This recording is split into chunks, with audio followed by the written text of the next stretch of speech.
Siena men's basketball, we highlight them every Wednesday here on Big Boar Sports. Road trip to Monmouth on Thursday. Assistant coach Greg Manning, who does a phenomenal job, filling in today for Jimmy Patsos, who's on assignment.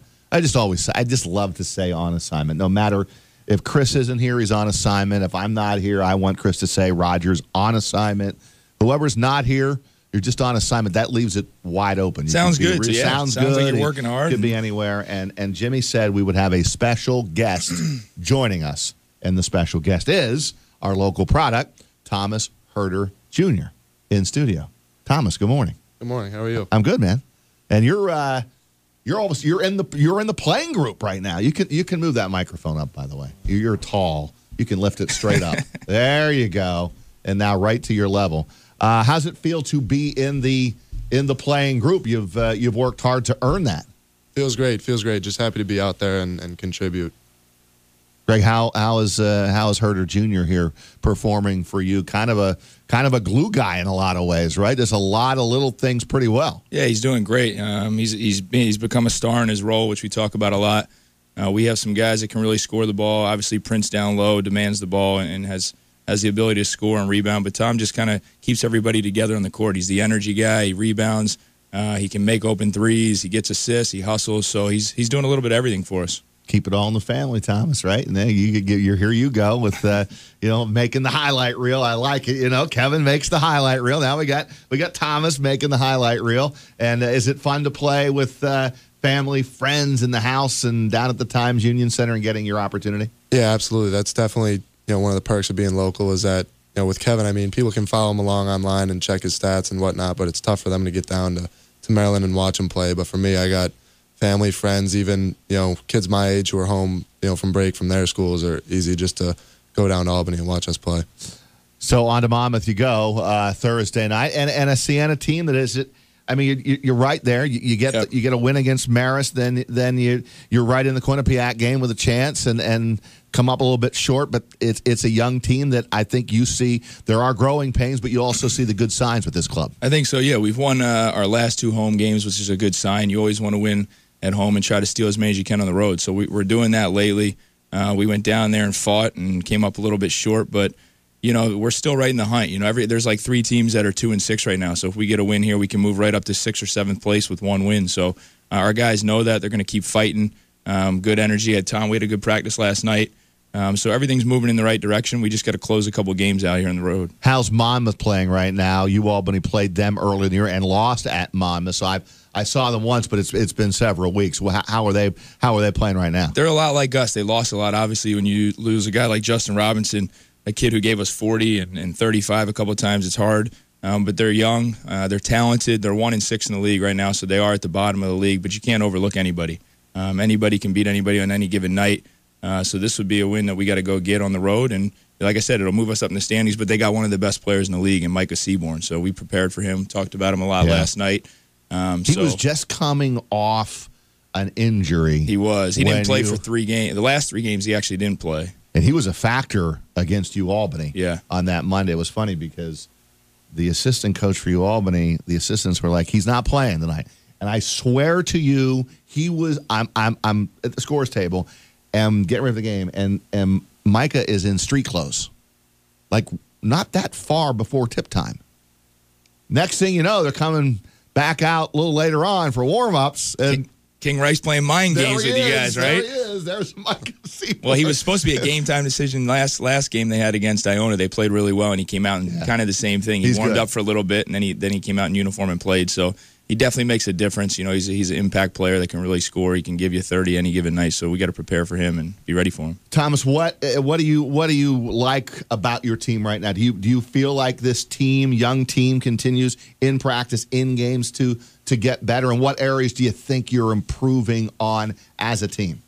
I think putting together, full 40 minutes of playing hard and playing the way we want to play is definitely areas where we've taken strides in.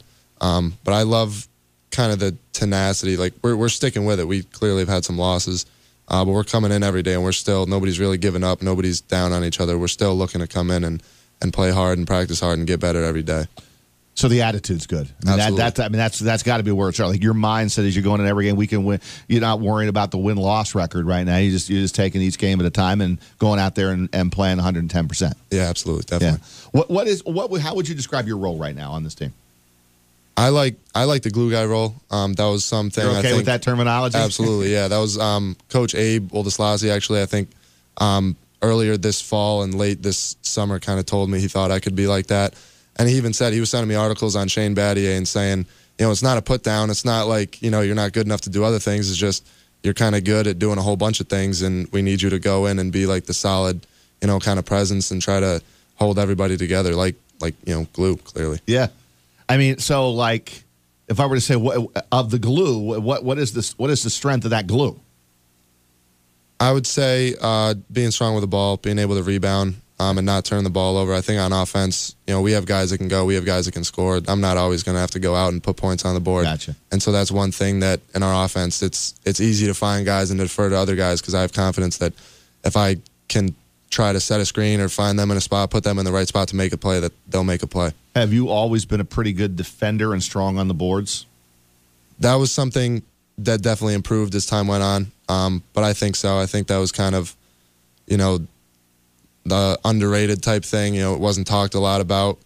Growing up, playing on teams with my brother, we clearly had a lot of offense, but we both were very good at defense. And I think now that's something that's being shown. Yeah, because Kevin can play a little bit of defense too. How would you rate Thomas as a defender? Do you see the improvement there on the defensive side? Yeah, absolutely. We 2 games ago, our last home game. How much time was left, Tom? Under 4-minute timeout, and I told him he's going to guard Funk, their best player, because he, the guy has the ability to get threes off. He's like Tom's size, 6'7", and Tom went out there, got a block. The game before, who were you guarding for Canisius? We put you on the best player, right? Yeah, the four-man. Crumpton, right? Yeah. So Tom did a good job. Yeah. Flew at him, made him miss the last shot of the game. So he's become a defender. But we were up by 5 with 2.5 minutes to go, and Tom hit a huge 3 against Marist. So that kind of sealed the game for us. So he obviously can make offensive plays. He can make shots. But I think his biggest role for us is becoming that lockdown defender. Jimmy always says, "Who's our best defender? Who's our best on-ball defender? Who's our best guy taking the charge?" and that kind of stuff. And it's obviously become Tom.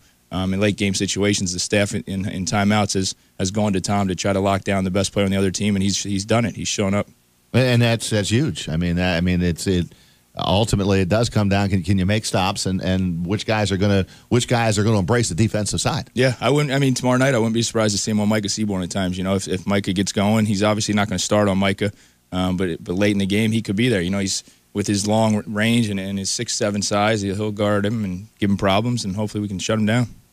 We're tying with Coach Manning and Thomas Huerter Jr. in the house. They're at Monmouth on Thursday, and then St. Peter's at home. And I think you brought up a good point, protecting the home court too, because we all know that down the road the MAC tournament is at the Times Union Center, Coach. No question. I think playing our best at home is important because of that.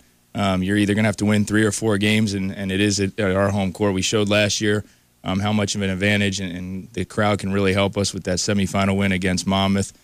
So hopefully, we can do it again this year. And, but we got to win a couple games here down the stretch and finish out strong before we worry about that. But it is important to play well at home. What's going on with Canisius this year? You guys are the only team to beat them in conference, 7-1. I certainly didn't see that coming. What are they doing that makes them so good so far? I think they're really talented, first of all. Obviously, the better players you have, the better you're going to be. So they're extremely talented. They got a freshman that's really good and playing well. And then Crumpton's one of the best players in the league. He's kind of an underrated guy because he doesn't look the part. But at 6'7", with his ability to shoot the ball from 3 and post up, and I don't know what's going on inside their program, but it looks like they're all bought in. Looks like they're a good, fun group of guys that's having fun playing. They've swept Iona. Like you said, we're the only team to beat them, so that's good. That could really help us down the stretch in tiebreaker situations for seeding. So we still have to go up there and play them again, which will be fun. But, yeah, they're playing great basketball right now. Thomas, what'd you think of the movie I, Tonya?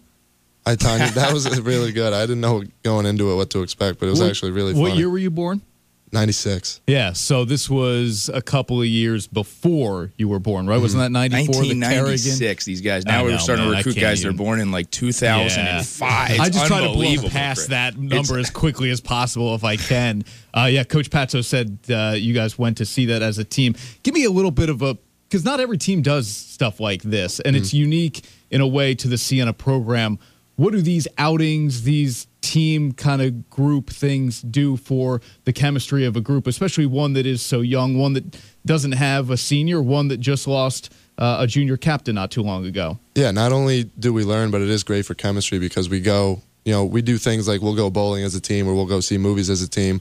But then on road trips, Coach Patsos is really good about taking us to, wherever we are. When we were in Memphis, we went and saw the Lorraine Hotel where MLK was shot. When we were, we go everywhere. No matter where we are on a road trip, we're going to see something and learn. And not only is it a good experience to see these, pieces of history that, where history happened, but it's also good to see them with our teammates, and it is a big camaraderie builder. What I should know the answer to this and don't. What'd Kevin do last night?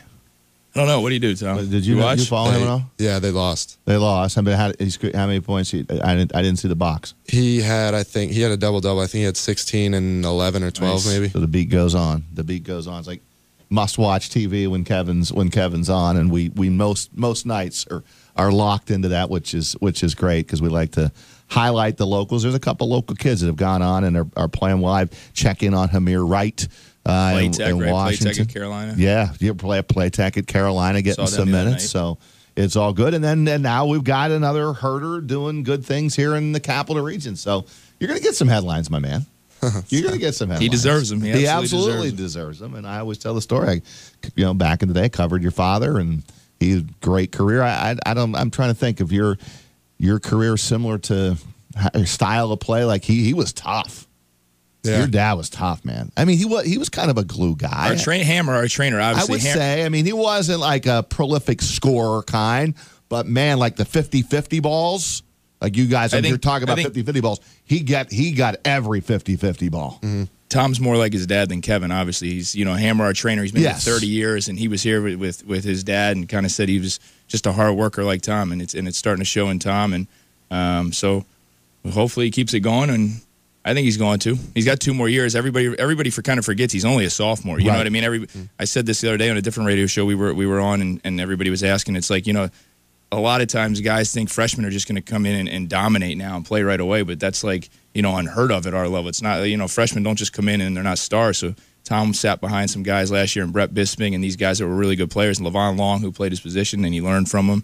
And now he's kind of blossoming, and he's only been here 18 months. So, he's really growing into it, and he's figuring it out. So hopefully he has a good 2.5 years left in him. Thomas Huerter Jr., keep up the good work, man. And let's do this again sometime soon, all right? We'll do. Sounds good. Thanks for coming into guys. the studio. And Coach Manning, go get him on Thursday night at Monmouth and tell Coach Patsos, although I text back and forth with Coach all the time.